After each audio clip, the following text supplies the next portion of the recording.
Hello, my beautiful creative soul, and welcome back for today's video. I'm super excited to share with you today my planning process that I've been using this year, specifically with the zodiacal seasons. I've also changed my month ahead spread. So instead of doing a traditional spread, I look at the forecast ahead through tarot as it relates to astrology. So I'm super excited to, again, like I said, share this with you. This is also a sneak peek at my planner, which is being released in June, which I'm super excited about. So lots of stuff to go over today. I'm going to have a sip of coffee and let's get started.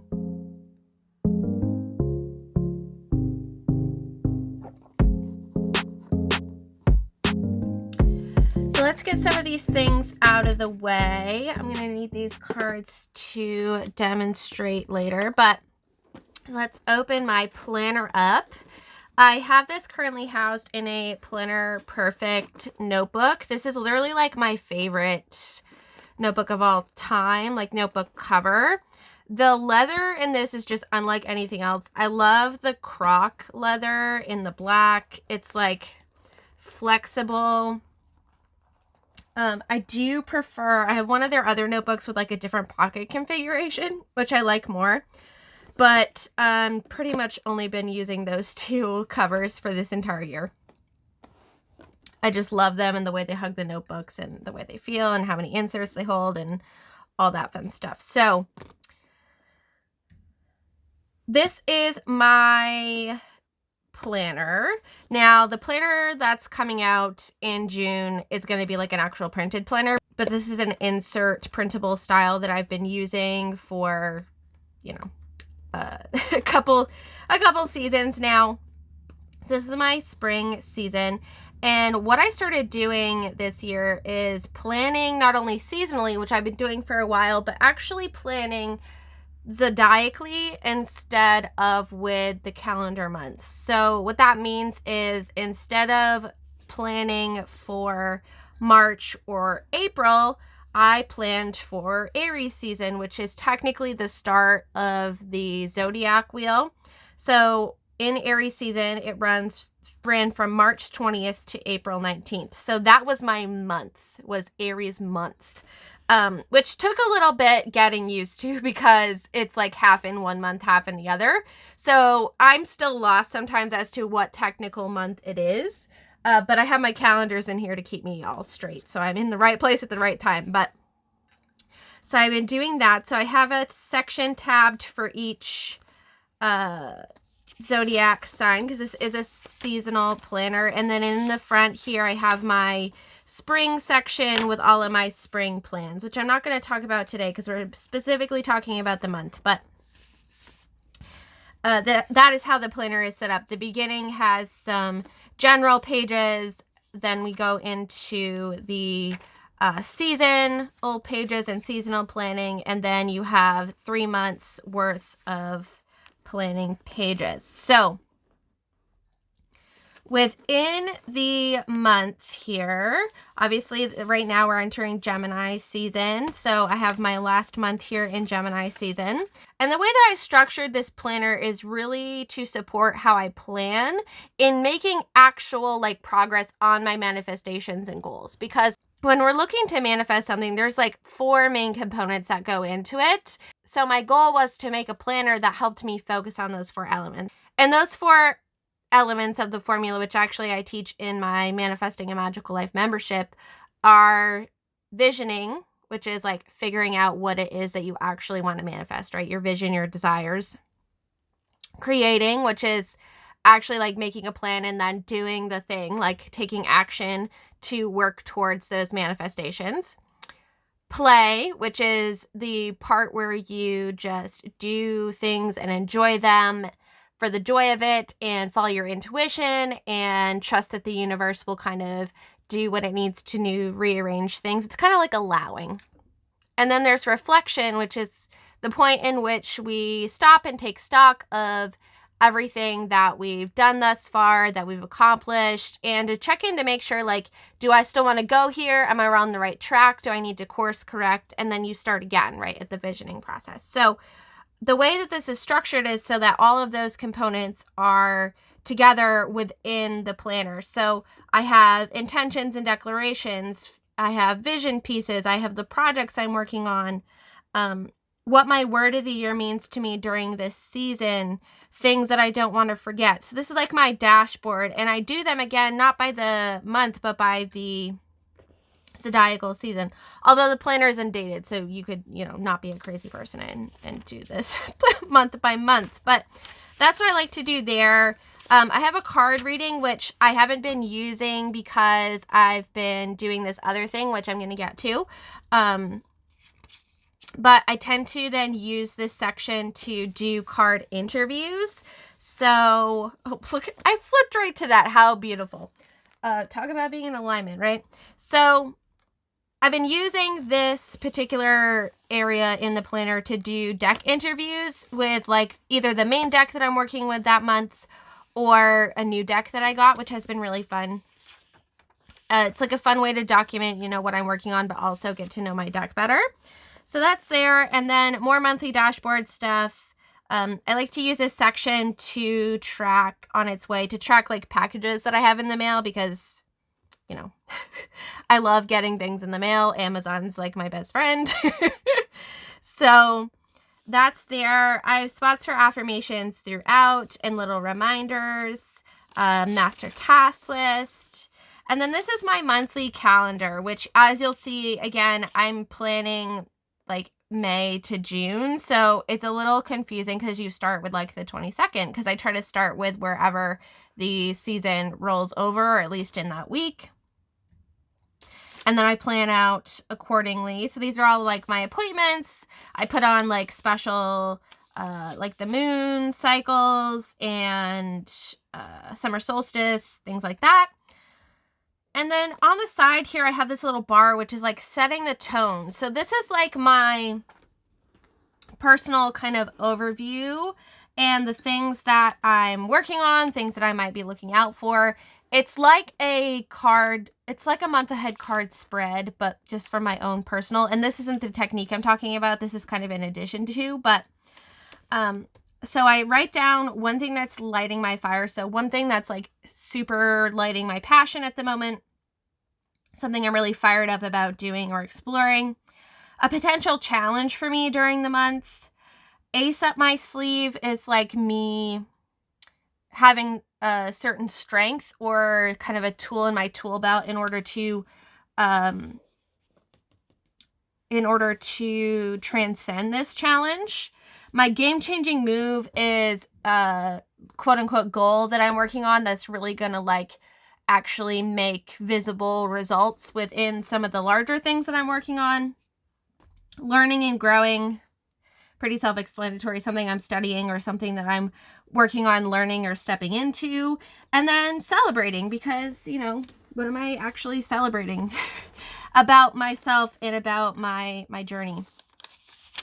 And I love having this on the monthly calendar because it just gives me a place to kind of recenter myself when I'm looking at the month, especially if I'm coming here to like look at my schedule. Sometimes I see all the places I have to go and I'm like, oh God, in fact, I need to. I always do this when I like doing planner flip throughs. I'm like, oh crap, I gotta write that down. I have it because I have another job here. Okay. For those of you that don't know, I, in addition to doing my spiritual business online, I also work as a cleaner. So that's why you'll see like people's names and like places names throughout, because that's the place that I'm cleaning at that day. Moving on. Then we have the weekly section. So pretty self-explanatory, Monday through Sunday. I like to use the stars for appointments, places I'm going, any particular like moon phase or special event, I'll write like at the top here of the day. And then I have place for affirmations. I've started writing the month here just so I can like keep track of that because of this whole zodiac planning thing. And then I have just like a task list for the week and special intentions or goals that I'm working on. And then after each week, I have a blank spread. And I like to use these for things like journaling. Sometimes I will write down like card spreads. I do need to go back. I like to do creative journaling, so I do need to go back and like fill in some like photos that I have printed out and things within the pages that I need to put down. But I kind of use it like my memory keeping journal for these pages in between here. And then at the end here, I have a reflection section where I like to look at, let's actually just flip back to Taurus season. Oh, not actually didn't do Taurus season yet because I just ended. All right, let's go back to Aries season. So these are, I call them my highlights and celebrations. So I like to split my life into different areas. That's what these things are. So if you see clouds throughout, that's what the clouds represent. So I sum up my month in one word, and then for each area of my life, I like to answer these particular prompts. So I answer what brought me joy this month, what's one thing that I desire to continue doing in the following month that I started doing this month or that I did this month. What am I celebrating myself for? So what am I specifically celebrating me for, like accomplishing, learning, stepping into? I didn't do this part. Oh no. Well, here we go. Real life. So then I also like to do one like lesson or takeaway from each life area and create an affirmation that has to do with that to integrate it. And then I do a looking ahead spread. So I pull a card for each area of my life, answering the question, what is calling for my attention most as I move forward, especially as I move like into a new month or into a new season. There's usually a lot of things that I have to like wrap up doing, but I'm also excited about doing new things. So this helps keep me grounded and really focused on like what I'm supposed to be doing. And then these spots up here I use for quotes, affirmations. This happened to be song lyrics, so that's why this is like super random.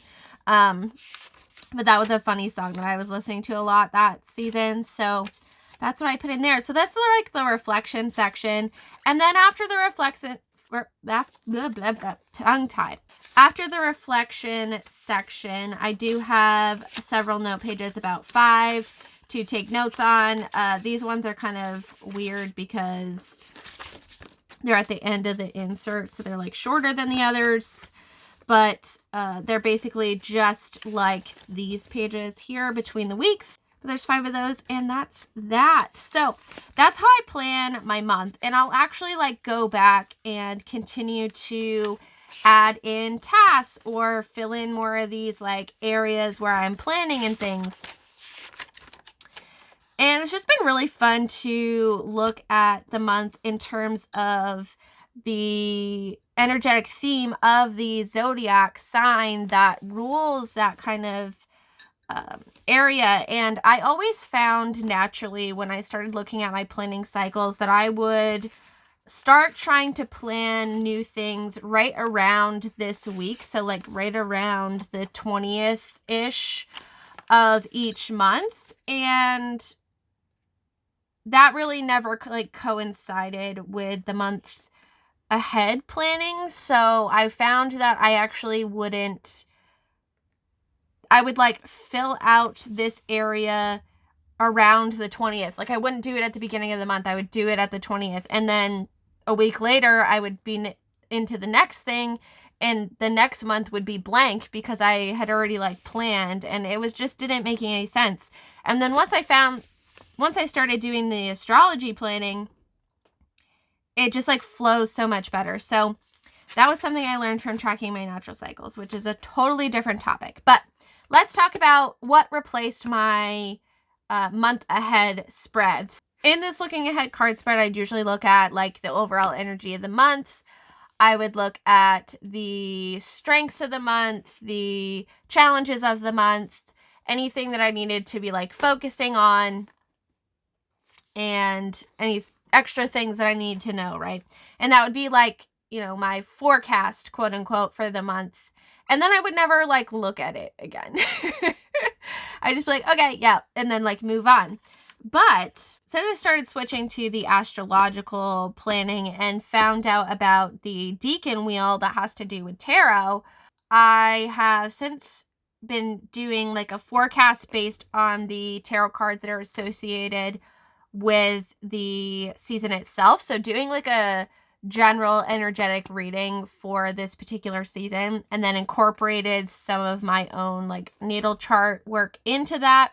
It sounds really complicated, but I'll show it to you in a second. It's quite simple, as long as you know what the pieces are. But I found that doing this, not only was I more aware of the forecast, like the general energy of the month, but I could see better where those things played out specifically in my life and how that relates to my natural patterns, which to me is much more interesting than just doing like a month ahead reading.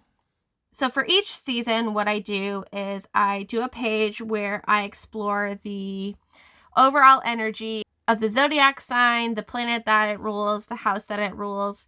And then I also look at where that zodiac sign is in my chart in terms of the houses and if I have any planets there. Side note, usually I don't have planets there because I have one of those charts that's like lopsided where over half my chart is empty and then all my planets are in like 3 signs and houses. So that looks a little different than yours probably. But what I do at the start of each month when I research that, I kind of write like a little overall energy summary of, you know, of the astrological sign, the house, and the planet that it rules, as I said.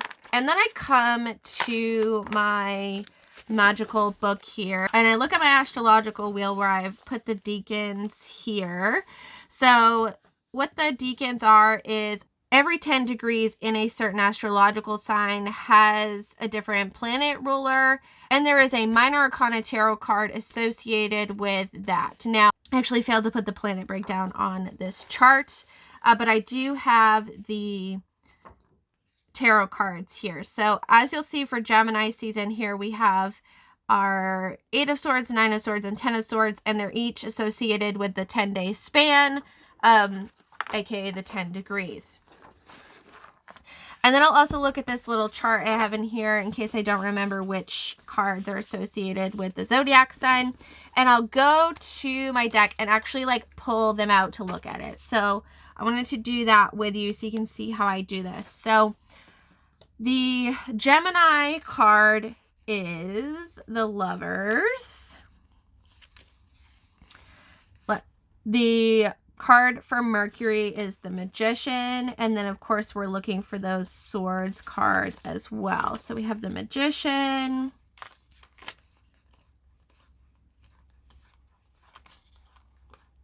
the Lovers, the 8 and 9 of Swords, and the 10 of Swords. So once I have all those cards, I set that aside and I go back to my book here and I look up my natal chart, which I also have in here. And I look for Gemini. So Gemini is in my 12th house. It's also my ascendant sign, so I kind of take note of that as I'm making my notes. But it's in my 12th house, and I don't have any planets there, as you can see.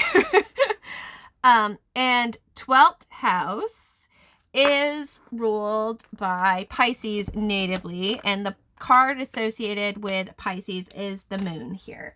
So I would pull out the moon.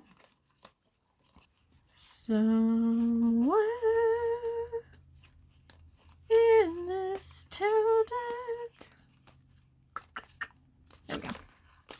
Okay, so I have all my cards. I'm going to set this aside. I take these tarot cards and I look at it as a reading. So what I will do is I'll lay them out. So we have the Lovers, which is Gemini. We have the Magician, which is Mercury. And then we have our Deacons, the 8 9, and 10 of Swords. And then we have my specific area, my specific house that's activated by Gemini. If I wanted to take it one step further, I could also look at where Mercury is in my chart, but let's keep it simple for now. So I read this like a reading. So this is like my major theme, right? The Lovers and the Magician. We know that Gemini is an air sign. There's also a lot of like duality going on. There's usually a lot of curiosity and learning, multi-passionate, right? Which I am very much in tune with that, obviously, which is no surprise since Gemini is my ascendant sign. But keeping all that in mind and then reading the card through that lens, right, I can see that this month I'm going to be kind of asked to look at this theme through the lens of shadow work, right? There's going to be a big invitation to really look at the different workings of how I work with all my passions, how I address these particular themes that are presented within the cards of Swords, how I perceive myself in this multi-passionate area through the Lovers and bringing everything into harmony.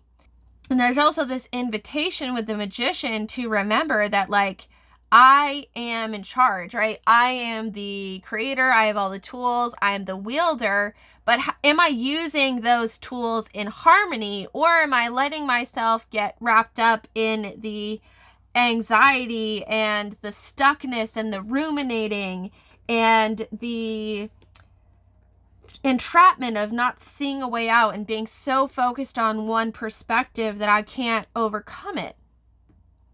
So this is my month ahead reading, right? And I could take it a step further. You know, I could come back to the cards and ask, you know, how can I support myself in this illumination and the shadow work that I'm doing? So Knight of Cups, being really playful and like romantic with myself, and charging ahead from a place of love and acceptance and excitement and curiosity, with the passion for what it is that I naturally do, right? I naturally like have a million things going on in my brain at once, and I can choose to see that through the eyes of the Lovers and the Magician, or I can choose to get trapped in these kind of challenges along the way with the 8, 9 of 10 of Swords. So let's just take it one layer deeper, right? Let's see where Mercury is in my chart. So Mercury is in Scorpio in the 5th house, much like all of my planets. So Scorpio's card is Death, which we all know and love. Maybe not we all, but I. Scorpio is my sun sign, so I'm no stranger to the Death card.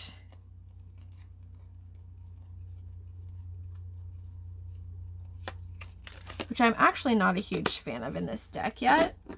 I love... Oh, I'll talk about this deck in a minute, but... So we have the Death card. We could take it one step further. 5th house is ruled by... Pop quiz. 5th house is ruled by Leo, which is the Strength card.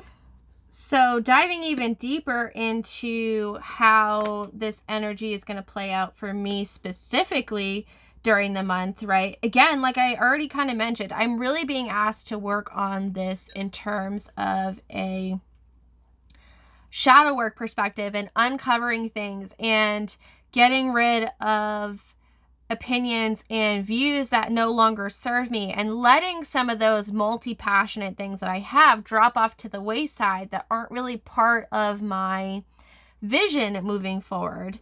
And also coming to the opinion that the way that my brain works, right, this Gemini-esqueness that I have, is not a weakness, it is a strength, right? So when I'm stuck in these particular sword cards, I can pull myself out of that by tapping back into my power as the magician and relying on my strength and saying, no, this is my strength, and I'm going to use this power of mine, this superpower, for good, rather than allowing myself to be stuck here. And that's my like month ahead reading. And I find that this is so much more, like I said, helpful, so much more insightful, and sticks with me so much longer throughout the season as like an overall theme, and helps me see how different things in my life are connecting into this larger theme, rather than just doing a month ahead spread and forgetting about it.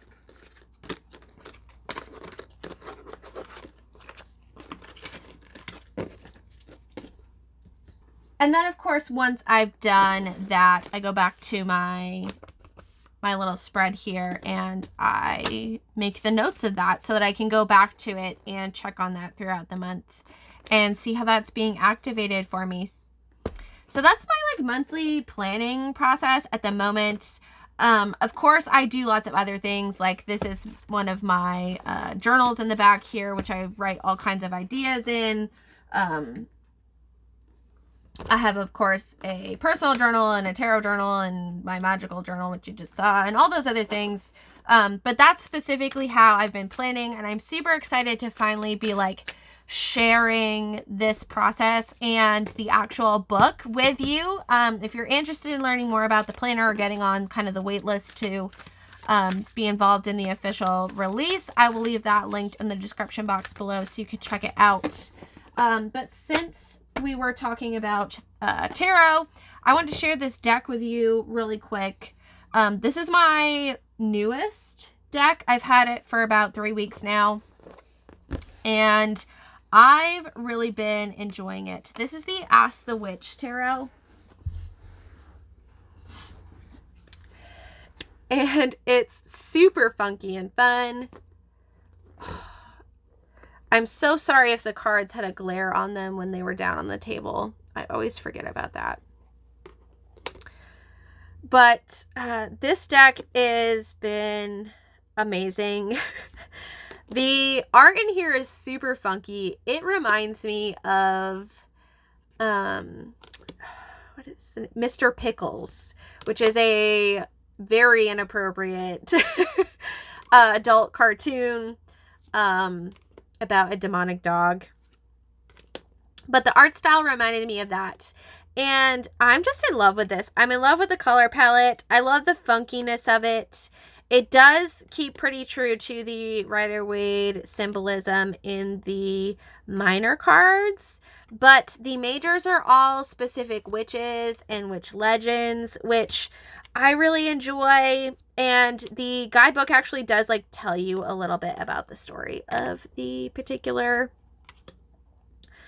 witch that happens to appear in each card, which I appreciate. Like this is the Sisters of Fate, which I mean, is that not exactly perfect for the Wheel of Fortune? The Death card is Baba Yaga. Not super impressed with like the depiction of that, but that's neither here nor there.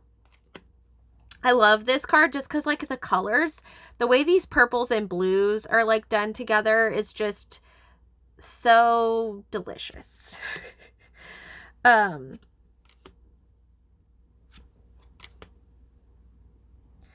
The Pentacles suit I find is a little strange because they all have, I love Seta for justice to, or Seta, or however you say that. The suit of Pentacles is odd because they all have masks on. And I was a little disappointed because it doesn't say anywhere in the guidebook why they all have like full face masks in the Pentacles suit. So that's a little like weird. And I'm sure there was a reason for it, but it's very unexplained. Lilith is the devil. Hecate is the moon. Baba Yaga's death. So it's a really interesting deck. It's fun. It's funky. I'm enjoying getting to know it. I love that like the swords are yellow because that is the color I associate with the swords. Pentacles don't really seem to have a particular color palette, which I think is interesting. It's like kind of pink, kind of green. The cups are very like blue and purple. The wands are very like teal-ish. I really don't like the backs, although I appreciate that it is a labyrinth. Like I get the idea behind it, but it doesn't seem to like match the theme of it at all. I don't know. It's very strange, but that was the deck that I chose to show you the demonstration with. So I wanted to show that to you because it's currently my deck that I'm getting to know as it's the newest to my collection. So I'll try to leave as many things as I can linked below for you. Thank you so much for joining me today. I hope that you found this video helpful and insightful. Let me know if you have tried this zodiac style planning before. Did you like it? Did it not work for you? Do you think it would hurt your brain too much? Are you going to try it now? Let's talk about all the things below. And all that being said, I will see you guys again soon. Take care, guys. Bye.